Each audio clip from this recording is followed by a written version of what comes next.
Well. You're listening to Gloves Off with Professor Buitrón. Alright then, I may say words on point, straightforward. No jibber jabber, everybody forward. Issues, facts and solution. Get it at Gloves Off with Professor Buitrón. Alright, what other thing is a revolution? Get it on point with Professor Buitrón. Gloves Off, no nonsense issues, politics, community. A better men for LAREDO. Gloves Off, a revolutionary show with everything that you need to know. With Professor Buitrón. Watch ya!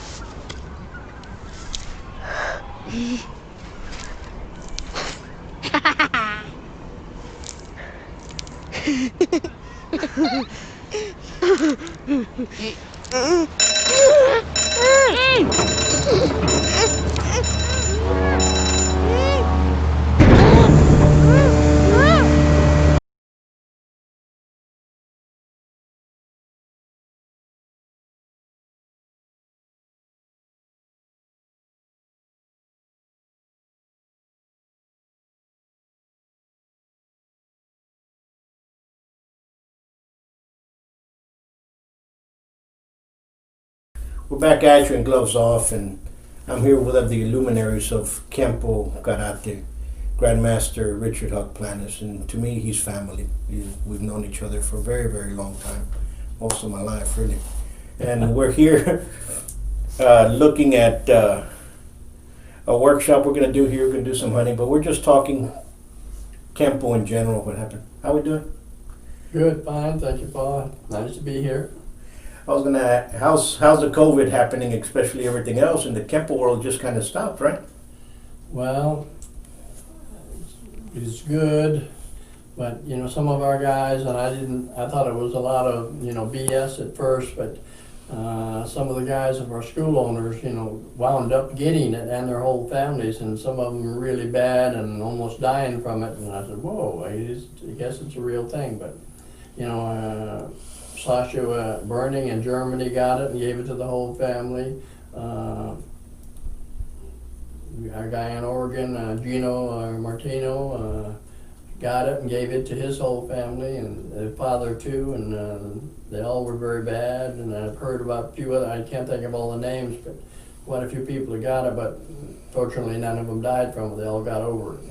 No, that's the way it's been here in Laredo. We know a lot of people that have gotten it. I know some friends that passed away, but they had another condition before that, and it just swept them through and it knocked them down. They were already down with their pre-existing condition, and this just took them out. But besides all that, a lot of the schools are opening up now, and things are moving forward, and I think people are adapting to it. We have to. Well, some have, some haven't. I know of quite a few schools that have gone under or out of business because of it, but it's just the way it goes, I guess. You're correct, because I know a couple of schools that have been around for 20, 30 years.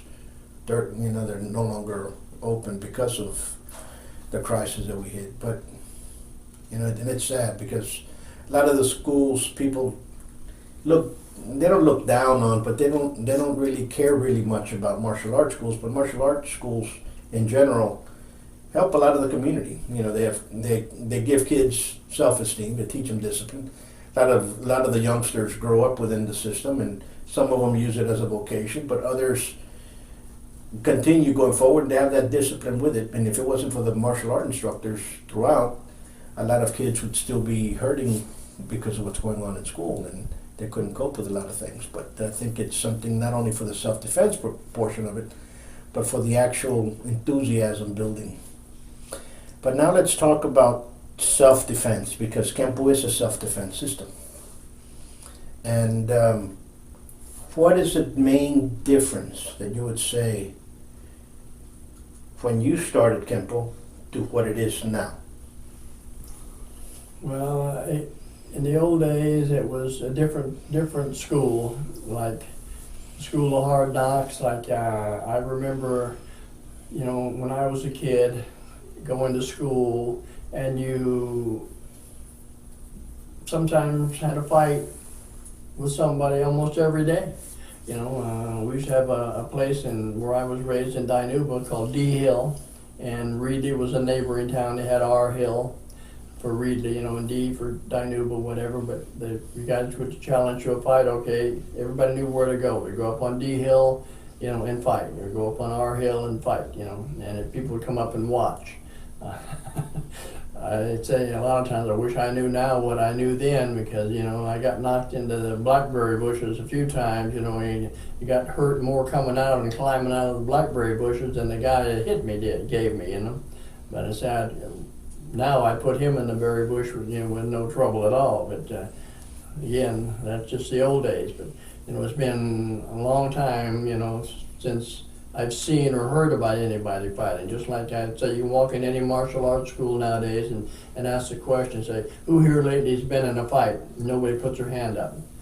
This year, last year, year before.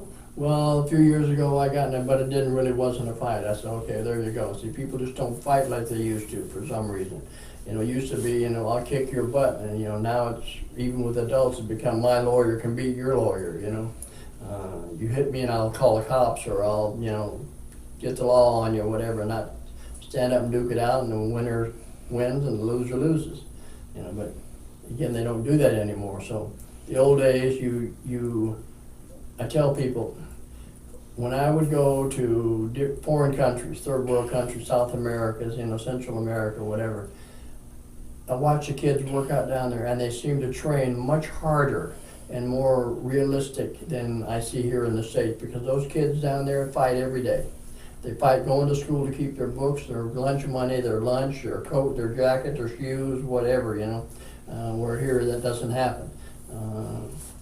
No, they take it much more serious, and they work hard at it because they know they're going to use it. If you're, you know, not going to use it, for some reason, you just don't treat it that way. And a lot of kids are in martial arts school now because mommy or daddy wants them to be. They don't really want it themselves, I say, you know.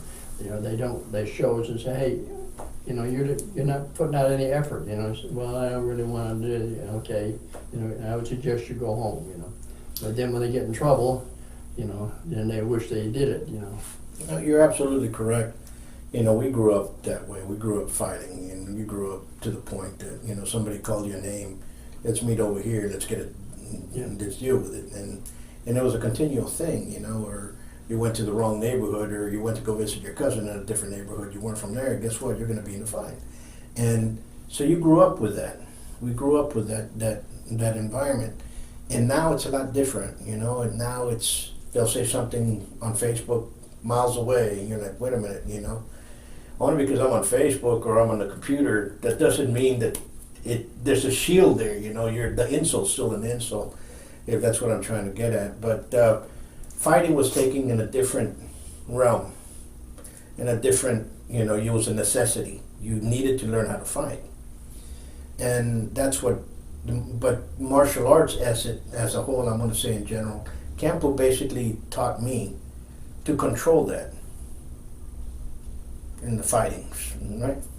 So, not that you weren't going to get into a fight, was that you're going to control for you not to fight less, you know? So over time, you let things just slide off a lot more than when you were in your teens and 20s and so on and so forth. I don't know if that's age or not, but I think it's more because of what you know what to do, you know? The outcome's going to be a little bit different for the other person. But it is a fighting system. And you have to teach it. They're all supposed to be, remember. They're all supposed to be. Yeah. You're right. And they're supposed to be fighting systems, so you have to teach them in that format. But there's something there that's just not, I don't know, it's like they come to the school and they just slide right off, you know. They think that realm doesn't exist. Well, that's what you're here for, you know. If you go to a boxing school, you're going to know right away that it's a boxing school. That's A right. Savate school is going to learn right away it's a Savate school, you know, and we teach that as well. And I guess that's why here it's kind of maintained that kind of attitude basis. But what are the main things you see that have really changed besides attitude? Is it teaching or lack of? I would say basics, you know. There's an old saying, weak basics, weak techniques, strong basics, strong techniques. For many years now, I tell people there's no basics class anymore. When I walk into school, I don't see anybody, you know, that has a basics class. And I'm working with some of the people, some of them introduced this, and some of them are doing it basically the way it should be, and some aren't. You know, it takes drill and drill and drill and drill on something to get it down. Not just a couple of times, you know, repetition is what does it, over many thousands of times, you know, and making sure it's done correctly. You know, when a teacher just says, do a step through, and they step through and one foot's pointing north and one foot's pointing south, and there's a gap between them a mile wide, you know, they don't say anything, you know, because why? Is that the way you do it? No. Well, then why don't you say something, you know?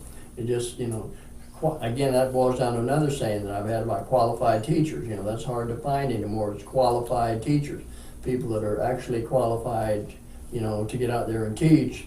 And just having a black belt doesn't do that. It's just like going to a tournament and, you know, a judge. When I'm a black belt, I can judge at a tournament now. I don't know really what I'm doing, but if, you know, you walk into a tournament now and there's every brand new black belt kid with it sticking straight out sideways, you know, out there judging, you know, trotting this stuff in front of the public. Look, I'm a judge now, I'm a black belt, I made it, you know, and they don't know anything. And then years later they realize that, but, you know, again, it's based on free labor, the tournament promoters getting free work out of them, you know. That's something that we started to do a long time ago, back in the international days when I was still in LA, that some of the guys wanted to form a little like instructors union. As you want us to work at these tournaments, you know, you're gonna pay us. Oh, we don't need to do that. We got plenty of these new black belts that'll get out there and do it for nothing. I said, yeah, that's what you're gonna get then. You know, and it's unqualified judgment, but they don't care that, you know, tournaments are made for promoters to make money anyway, not to promote the art correctly and do it right, you know. You're absolutely correct, you know, and that's what, and you saw that level of, the competitiveness is still the same, competitiveness, but the competition level, or I wouldn't say athletic, the fighting level, the standard in those tournaments all of a sudden went down.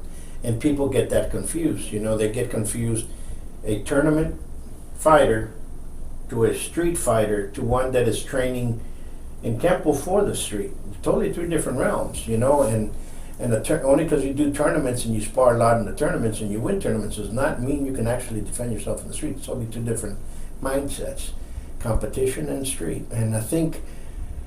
Well, there's like a point in a tournament, you know, a point gets you a point, and 3 points is the winner, or whatever it is. But in the old days, a point had to be an unquestionable, well-rooted in your stance punch with the rear hand. You couldn't score a point with your front hand, you know, and in a lot of tournaments, had to be from the rear hand with a TI, and said unquestionably, if you hit the guy with that, it would end the fight.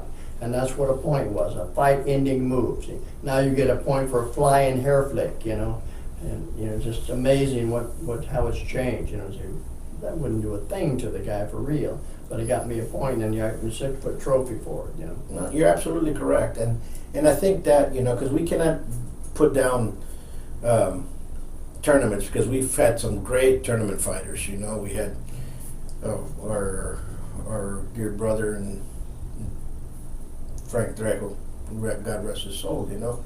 Oh, well, that's old school. That's old school. You know, you got Raymond McCullum, those guys that were old school. Those guys are the ones that continued. And apples and oranges, man. You know, there was now you don't see that now. You know, that I wish we could get those individuals and go. Well, you know, Frank rest his soul, but you can get Raymond and some of the other ones and go out there and say, you know what, let's bring it back to the way it was. Mm-hmm. And I think that things would change differently. You know, because those were icons of the fighting arts, you know, and that's just, you know, I think we need to. But a lot of things... A lot of those people had the names for different reasons. Some of them for tournament fighting and some of them for street fighting. Yes. You know, like the old days, like the Urquidez family, you know.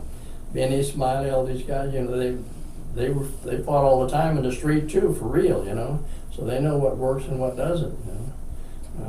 And that's people know that, you know. He's not just good in the ring, he's good on the street too, and that's where it counts, you know. Yeah, absolutely, absolutely.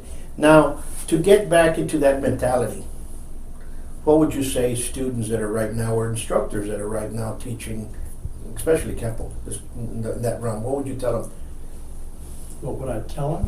What would you tell them? You know what, if you want to get back to that fighting mentality that exists, what it was, here's what you guys need to change back.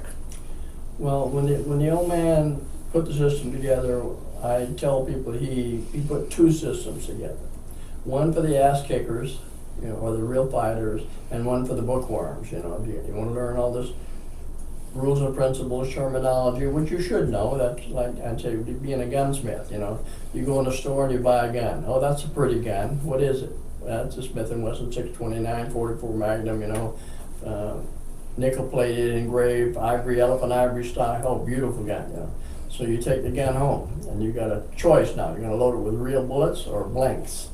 See, so the gun works perfectly in time. You know, the cylinder turns when it's supposed to, locks up, hammer falls, fires the cartridge, and it goes bang. It makes a noise with a blank, or shoots a 240 grain jacketed soft point at a critter or a person that you're shooting. You know, one hurts somebody, one doesn't. So that's the thing, is what am I doing this for? You know, and that's the purpose of it. It's a self-defense, you know, fighting art that you got to treat it that way, you know, and practice and train that way, or else it won't be there to save you. It's the old saying: if you don't fight or train hard and realistic, you won't fight that way either. You know, there's other sayings that I use a lot, that people in the ring or the cage, you know, octagon, you know, UFC type fighters, whatever, you know, they say, how can you learn to fight from somebody who's never been in a fight? You know, and don't really know what a fight is. You know, how can you learn from that? You know, well, they can just teach you rules and principles, say this should work, and say, but you know, I've never been in a fight, I don't know. You know, so I mean, a lot of people don't respect that type of thing, and won't stand up there, you know, to take lessons from some. If you ask them, you ever been in a real fight? Which I have people ask me that a lot. They've walked in the old school. You know, you ever use this? Yeah. You ever been in a real fight? Yeah. You know, the old schools, I could tell people, you used to have to be a bouncer and make you go get a job in the local cut and punch and put yourself in harm's way to see if you're going to do it, because they know you if you're going to do it. You're going to work as a bouncer, you're going to get in trouble or get in fights, you know, and you got to save it and break it up and whatever, so that it tells you, you know, what you can and can't do, or shows you that, which people can't. You know, I had a student one time ask me, "You think I should do that?" I says, "No way." How come? You're nowhere ready. You're not ready for that, you know.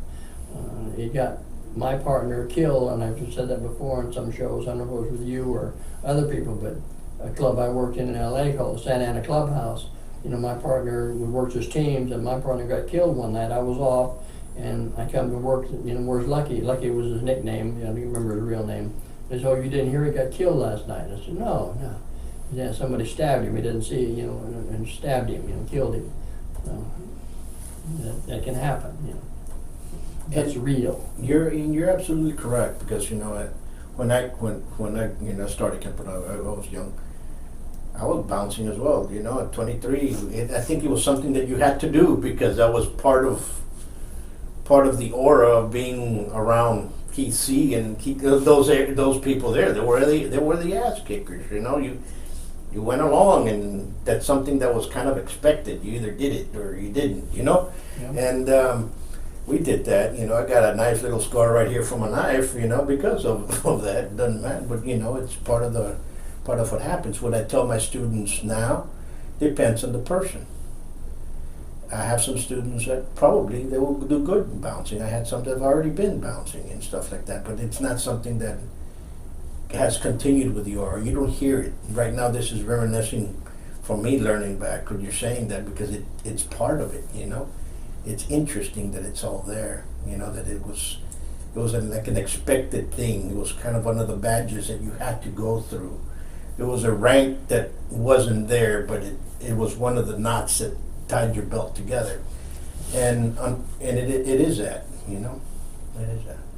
That's what the old man called the moment of truth. He says that's when you find out really if you can do it or can't. You know, when you've got to use it. So, you know, I've talked to many people about it, and I did it myself when I was young. And I said, you ever had dreams where you got in a fight and nothing worked, it didn't work, you know? And I said, yeah, everybody does. I said, that's your subconscious. I've talked to shrinks about this, or, you know, head people. That's your subconscious, you know, asking you that question, or you don't know if you could make it work or do it. And the very first time you ever use it in any little way, and it works, you would never have those dreams again. And I've talked to people about that, and they all say, yes, that's right. He said, I've tried it, I've never had those dreams again. And lots of people have told me the same thing. No, that's interesting because it's stuff that occurs. But now let's take some, as a fighting system, and it was developed in fighting system, and both Grandmaster Parker was a fighter, and I would say the majority of the vast first generations were, and some of the second generations were. And there's plenty of others that come after that. But what I'm trying to say is, when he came here, and he's mentioned that he developed it for the American mindset. What did he explain by that, by the American mindset? You all grew up here. What would he say? The American mindset street fighter. What was he meaning? I didn't really understand that, Paul. I've heard, you see Grandmaster Parker talk on some documentaries, and he says, I developed Kenpo now to fit the American fighter, the American mindset. What was he meaning by that? Oh, well, I don't know if he'd say mindset, but he talked about that a lot. He says, you know, in the old days, you had John L. Sullivan, you know, the boxing like this, you know, and he says, now what do you got? You got the, you know, Muhammad Ali, you know, you're fighting and dancing around like, you know, different. So he says, fighting has changed. You're still using your hands, but how you moved your body and you had your footwork and everything else came in.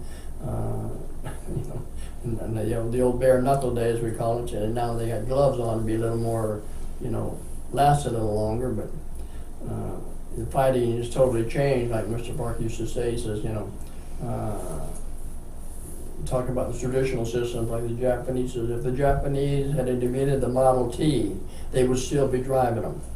Because what was good for Grandpa is good for you. See, that's what art hasn't changed. Where, you know, he grew up, he was a judo man first, and there's a long story involved in that, but he was at a party one night and watching a card game, and they got in a fight broke out between one of the old Kachikembo guys, now Kachikembo, it wasn't then, he was with Chow, Emperado, and Tiwanak. Got in a fight, one got accused of cheating, and Tiwanak was a well-known boxer. I don't know what kind of title he had or whatever, but well-known big-name boxer in Hawaii back then. And I think it was Emperado, and he cleaned his clock in a blink of an eye, and the old man saw that and said, wow. I said, and he said, that's when I hung up my judo belt and my cup, you know, and started taking karate because he saw that. I sort of got a little sidetracked on what the question was originally. What was it again? What would he say about the American mindset? Oh yeah, okay, so that's what he saw, you know, as boxing, but this took the guy out, so I changed and put stuff together for fighting how people fight nowadays, you know, not the John L. Sullivan, you know, type fighting, you know. And he was a judo man. His dad was boxing commissioner of Hawaii, which I was told. So he told me he got to spar with a lot of the old champions. He was Bobo Olson's sparring partner at one time for a while. He was an old big name, one of the old boxers. So he had a lot of experience in that, as well as street fighting or beach fighting, they call them those, king of the beach. So, you know, again, he knew what works and what wouldn't work, and what, you know, and what does or should, and that's what he designed the system on, is basically that. That's why it's different than the traditional ways things people do. I said, you know, if you watch a hard style demonstration, you know, Japanese, Okinawan, Korean, whatever, you say, have you ever seen a fight like that in the street? Never. Never. See, You don't see that. So why don't they do it like people fight? You know what I mean? It's traditional. You just do it traditional. You know, and say, hey, you're going to learn something very fast when you square off on a guy in the street and it doesn't fight like that. You know. Absolutely. Yeah. It's, you know, and it's interesting because things change. Things have a way of changing, and fighting styles kind of, the Western fighting styles kind of have the same characteristics, and the Eastern style has the same characteristics. And when you see Kenpo, the Kenpo is kind of in the middle. It has the Eastern characteristics, but it has a different mentality approach. It has the tenacity of the American pugilist. I'm gonna take you out. You know, you're gonna remember me when you go home. You know, when this is all over, you're gonna know who I am. You know, that's a type of tenacity that changes the perspective of Kenpo in comparison to the other arts. It doesn't have that. You know, boxing has it. You know, I'm gonna maul your face in, and you're gonna go home with a busted lip and a black eye and a broken nose, or one of them, or all three of them, or two, or what have you. In American Kenpo's that way. Parker Kenpo's that way. The other ones would knock you around, try to subdue you and control you, but this one's like, something's going to happen. You're going to remember me when I've finished this, you know? So I think that tenacity, the American tenacity, is very much prevalent in the system. You know, I mean, it's really very simple. You know, like you watch again a hardstyle demo or whatever, you know, and the guy goes, that's it. It says again, if you ever seen a fight like that in the street, you know, the guy's gonna come on, you're gonna go boom, give him the old 1-2. Everybody in the world knows what the 1-2 is. You know, jab cross, a fast combination. You know, but you don't see techniques like that in most of the traditional systems. You know, it's all and that's it. You know, I said no, it's gonna be boom, boom, boom, and maybe boom, you know, and whatever else, and that's from the boxing thing. That's what the old man put a lot of this stuff together on. And that's why some of our forms and techniques to work for the different combinations, mostly jab cross or right left or left right, you know, and then for category completion also, I mean, that's what you got to do. But you know, that's the way people fight now, not the traditional classical way.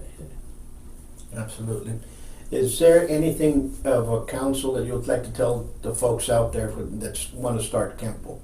What would you ask them to look for? What would you ask them to pay attention with? Well, the same thing I tell everybody that walks in a karate school. I says, you know, it's the man, it's not the system a lot of times. Like, I've seen people doing something and I say, God, that's terrible. What's that? And the guy told me, and I said, oh man, that's bad. And I see somebody else doing something. I say, oh man, that's great. What's that? I say, oh, that's not like the way this guy does it. No, he's not very good, you know. So it's not the art, it's the man, you know. So when you look at something, you know, look at all the schools you can, check up on the instructor, you know, talk to the instructor, you know, but that's it. When you watch a class, go and watch the advanced class. Advanced class tells you what's coming down the road. Beginners do the same thing in every school. You're learning your ABCs or your block kicks and punches, and you're walking the floor if you're in a good school with a basics class, and you do that until you have good basics. You know, and then okay, what am I going to do with that? Then you start, you know, your defense training with your techniques and watching the advanced class or the intermediates anyway, but not just beginners, because the beginners look the same, you know. And another thing I say is to a nobody know nothing or a person with no knowledge, everybody looks like Bruce Lee. Absolutely. Everybody looks like Bruce Lee until you get enough knowledge in your head to make a judgment of any kind, which takes a good while. You won't be able to sort it out and say, that's good, that's bad. How come you know? Well, I learned that. Yes. See, it took you knowledge to make that judgment. And you have to have training and knowledge to make a judgment to say what's good and what's bad. Absolutely. Well, you know, for those out there and you're looking for martial art, that's the best counsel. That ask them all that stuff. I don't like that kind of a question unless I have some knowledge myself, because I remember, and I tell people, when I walked into a karate school, I knew nothing. And they told me, well, we're under this guy, we used to be with this guy, now we're under Ed Parker. Okay, who's that? I didn't know Ed Parker from Adam. I didn't know the other person from Adam. All I know is there's somebody in this place gonna teach me karate. Okay? So it takes you, again, a long time before you learn who's who in the zoo and what the differences in the systems and associations are.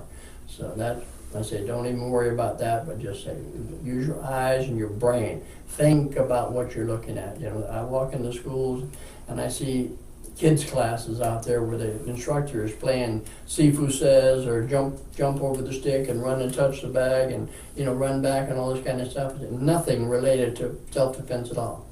And I say, how could an adult or a parent watch this and say, no, come on, kid, we're going someplace else. You know, they're not teaching you anything here. You know, how I wonder what they're really thinking in their head when they see that. You know, it's amazing. But if I was a man, you know, well, I am a man. But if I was taking my son, which I don't have, to a school to learn, and I would watch that and say, no, this is not the place. You know, let's go someplace that we're. You know, you're correct, but I think that's what's happened to the majority of the commercial schools. They all have the same pattern. So people look at all of them and they're doing the same thing, and you're like, which one's the best one? That, you know what I'm saying? They have the disconnect from a martial art to fighting is no longer there. Well, from martial arts, you can say it that way. I say from martial arts to babysitting. Yeah. Because you, again, a statement I say all the time in most shows I do, you don't need qualified instructors to babysit. Absolutely. All you need is a student or a kid that's a little few years older than the kids out there he's playing games with or whatever, and he doesn't know anything, and he grows up to become an adult and still never learned anything, and that's why it's in the shape it's in now. And they realize how many years the old man's been dead. See, for 30 years basically, you know, think of a kid that was born the year the old man died, is 30 years old now. That's a full-grown adult, you know. Yeah, absolutely. And he grew up with stuff. Yeah, absolutely. I think the main thing we can do now is us as instructors pay attention to what we're teaching, what we want to be at, and maintain that quality ourselves and forget about everybody else around us and produce the best we can in our own schools. Well, that's what it says. You know, your integrity. Are you a martial artist or a babysitter? You know, you want to teach these kids how to save their butt, or you know, how to play games and get killed or whatever. You know, the old man had many stories about things like that. You know, where kids have gotten hurt or killed. You know, and the parent comes in, you know, complaining, and well, you know, we don't know what to say, but you know, your kid never learned anything, and we didn't teach him anything to, you know, do that with. So, sorry, lady. You know. Absolutely. Well, we want to thank you, and folks, keep on watching. Click the subscribe button. We got plenty more shows coming up, and we'll do some shows and catch up on some workshop from the GM this weekend. But you know, thank you for coming back again, because basically. No problem. Always good to be here. All right. Till next time. Peace. Bye.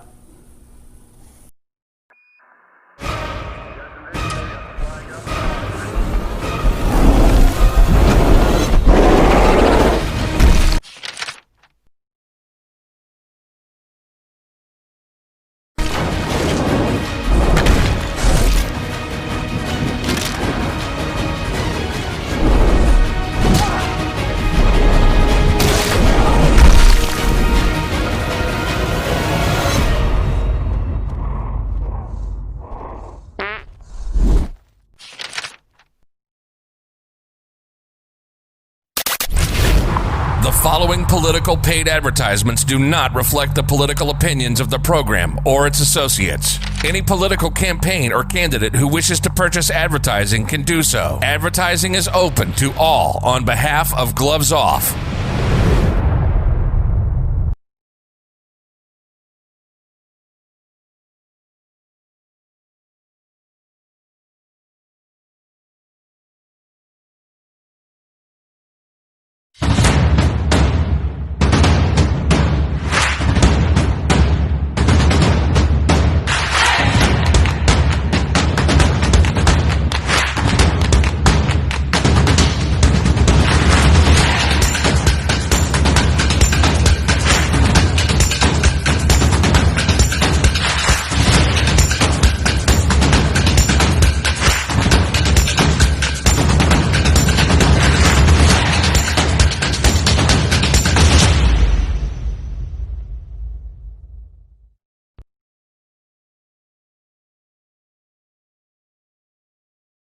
Hello, how are you? My name is Celestino Marina. I'm running for City Council, District 5, and I would like your support. Together, we will win. Thank you.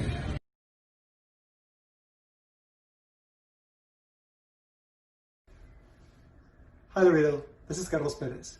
I'm running for Laredo College Board of Trustees Place 8. You can follow us on social media on Twitter, Instagram, and Facebook at CG Perez RLC. I look forward to gaining your support this campaign season and earning your vote November 3rd. Thank you.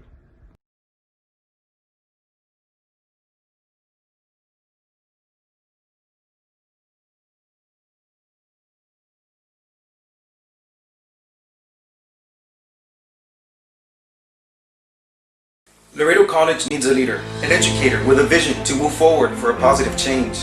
This is why, as your candidate, I want accessible education, and most importantly, I want to listen to your concerns as a stakeholder, students, faculty, staff, and taxpayers. It's time for education over politics. Vote Justin Huntsnusher Casiano for Laredo College Board, Place 7. Hi, I'm Amber Avis Hinojosa, ready to change the direction of District 8. As a resident and business owner in the heart of the community, I know the pressing issues at hand. It's time to realize the potential in this district. Join me in the fight to bring change. Vote Amber Avis Hinojosa for City Council District 8. The future of our district is in our hands.